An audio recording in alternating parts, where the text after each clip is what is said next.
I want to tell you about an essential vitamin you've probably never heard of.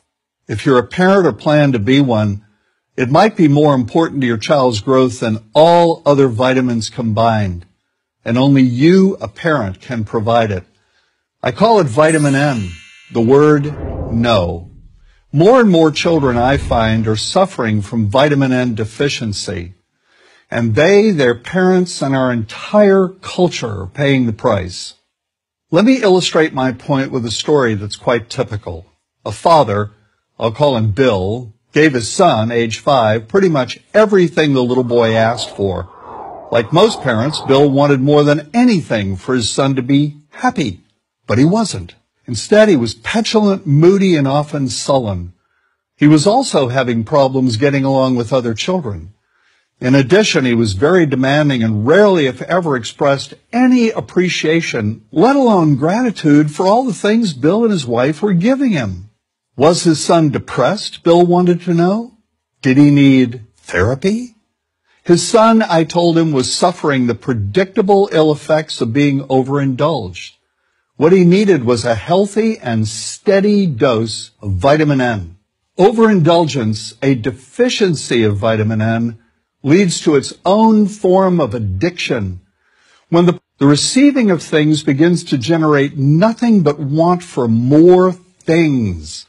One terrible effect of this is that our children are becoming accustomed to a material standard that's out of kilter with what they can ever hope to achieve as adults.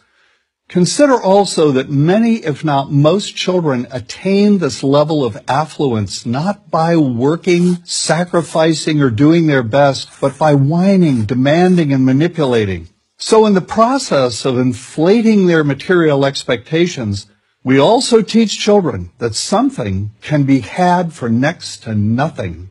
Not only is that a falsehood, it's also one of the most dangerous, destructive attitudes a person can acquire.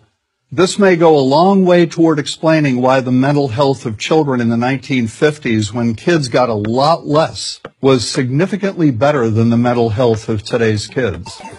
Since the 50s, and especially in the last few decades, as indulgence has become the parenting norm, the rates of child and teen depression have skyrocketed. Children who grow up believing in the something for nothing fairy tale are likely to become emotionally stunted, self-centered adults. Then, when they themselves become parents, they're likely to overdose their children with material things. The piles of toys, plushies, and gadgets one finds scattered around most households. In that way, overindulgence, a deficiency of vitamin N, becomes an inherited disease, an addiction passed from one generation to the next.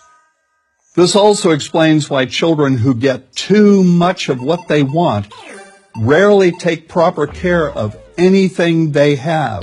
Why should they? After all, experience tells them that more is always on the way. Children deserve better. They deserve to have parents attend to their needs for protection, affection, and direction.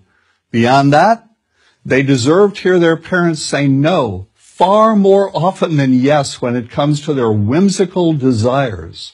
They deserve to learn the value of constructive creative effort as opposed to the value of effort expended whining, lying on the floor, kicking and screaming, or playing one parent against the other. They deserve to learn that work is the only truly fulfilling way of getting anything of value in life, and that the harder they work, the more ultimately fulfilling the outcome. In the process of trying to protect children from frustration, parents have turned reality upside down. A child raised in this topsy-turvy fashion may not have the skills needed to stand on his or her own 2 feet when the time comes to do so. Here's a simple rule. Turn your children's world right side up by giving them all of what they truly need, but no more than 25% of what they simply want. I call this the principle of benign deprivation. No. Vitamin N. Dispense it frequently. You'll be happier in the long run, and so will your child. I'm John Rosemond, author and family psychologist for Prager University.